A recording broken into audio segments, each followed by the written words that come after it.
Okay, today I'm going to walk you through creating a fairly simple round robin season.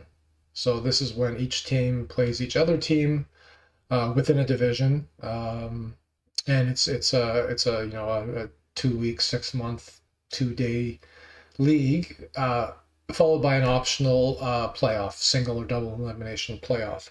So the first thing we'll do is we'll create a schedule. So we've already, created our profile within Jet Teams for our league. So what I'm gonna do is create a schedule. So I'll create new season or tournament. In this case, I'm going to create a season, which is a round robin season. Season A. And I'm going to have that season start next week.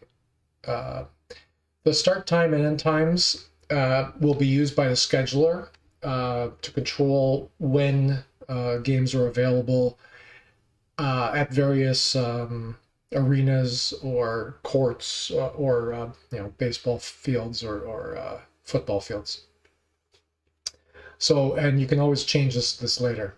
So I'm having it by default 8 a.m. to 9 p.m. The duration of a game is you can control that. In this case, I'm going to use I believe I've configured this for hockey, so it'll be 60 minutes.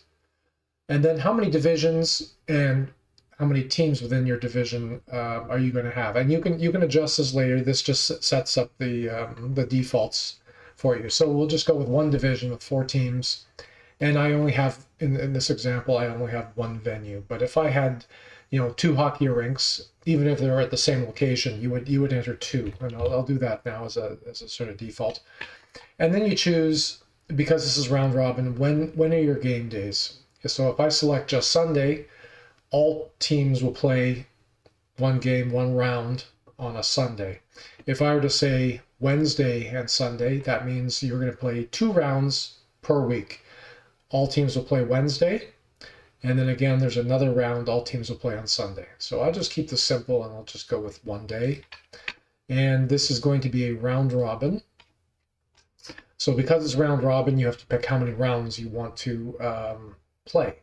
So I'll just go with 2 rounds just to show you as an example. And let's have it generate that for us. So now what's happened is it's generated our schedule, generated our teams, generated our venues, and we will review that. So over here, you've got some high-level things that you can adjust. So let's say you wanted to change the number of rounds of play. You could change this, and you can change the number of rounds to 3 as an example. And you can only do this while you're doing the schedule.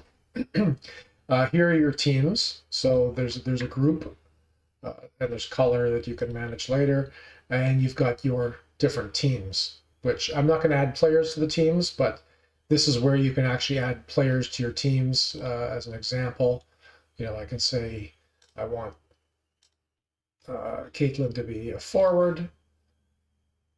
I'll say join team. Caitlin is now a forward on that team. So you can remove players, add players, etc. So there's your teams, and you can delete a team until you've done actually scheduled your league. You can add and remove teams as necessary, or even add a new division if you like. So we've got Group A here. I could add another division, call it Group B. I won't do that, but that's where you can add divisions.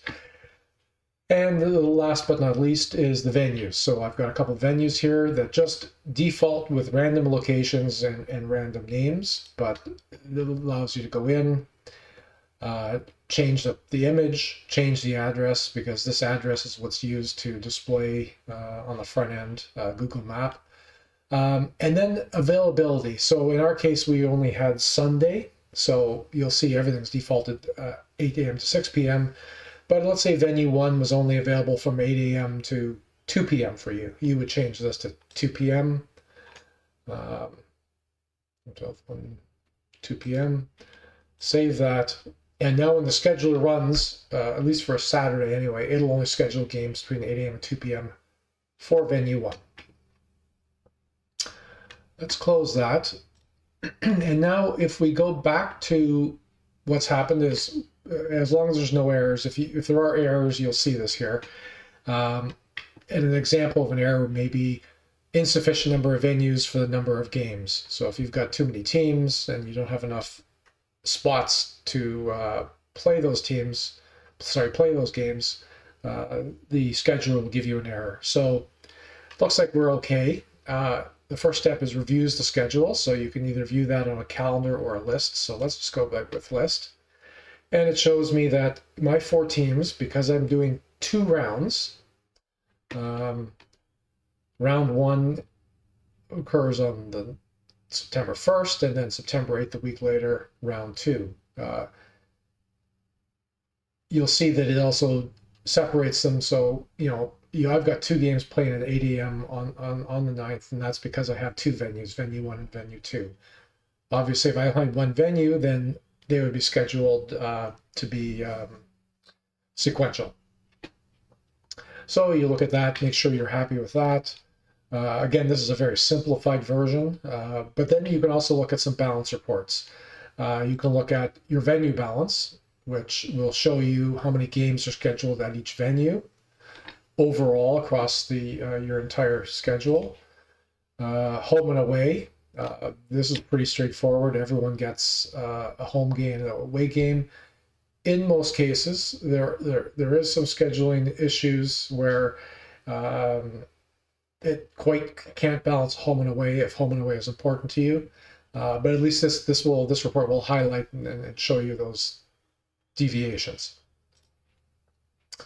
And then as well as starting time. So you can look at starting times.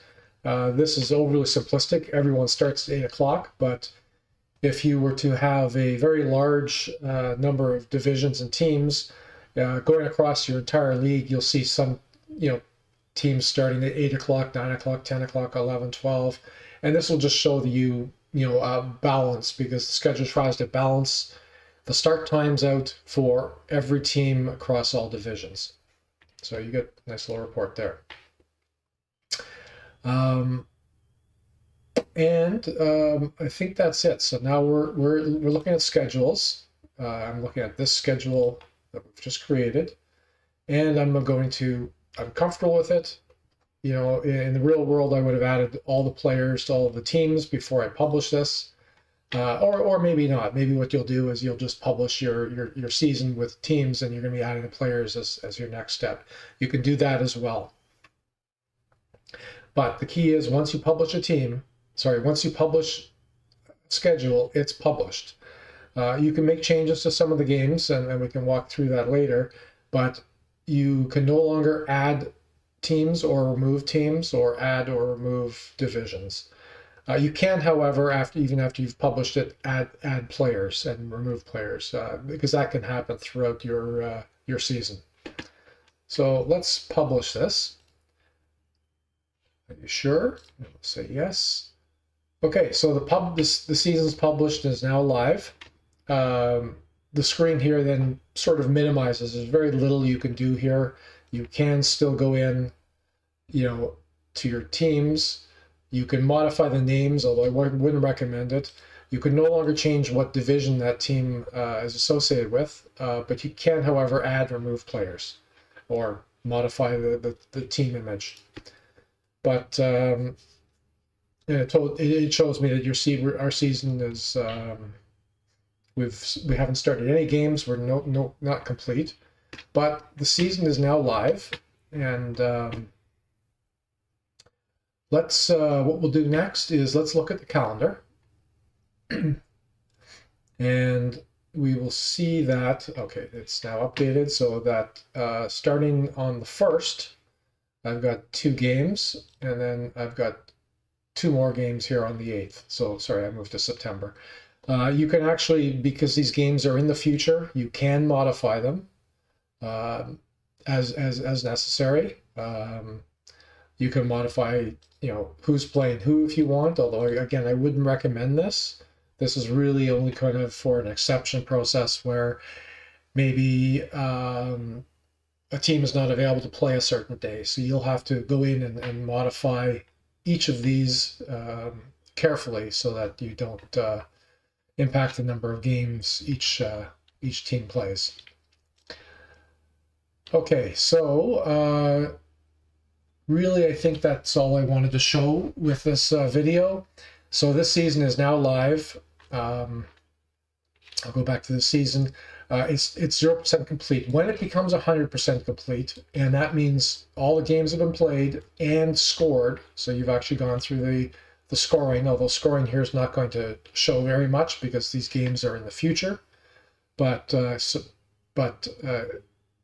once these games have been scored and you've gone in to each of those games, sorry, unfortunately I can't show an example of scoring a game because they would have to be in the past or currently being played for me to modify those scores. But if you were to click on a game after it's played, you would see where you can enter the game statistics, player statistics, and the game status. You know, it's published, it's finalized.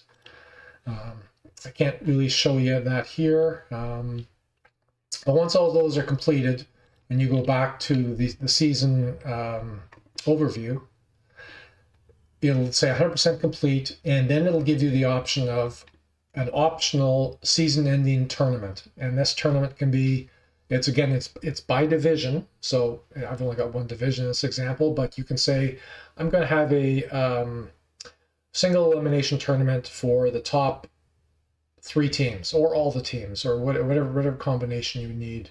There are some minimums, like a single elimination, you can play with 2 teams because one wins, one loses. But when you get to double elimination, you need 3 or more teams, and that's just to support the winner, so the winning league and the winning rounds versus the loser brackets. And sorry, didn't say, I should have said brackets. Winner bracket versus loser bracket. Okay, and then that's where you would then sort of kick off your playoffs. Now, just before I end this video, I will just go over to the public site for this schedule. And it's a little slow. It's because I'm running on myserver.com, which is actually my internal development server. But okay, let's go to the public page for this. Okay, so here we are with this season that I've created.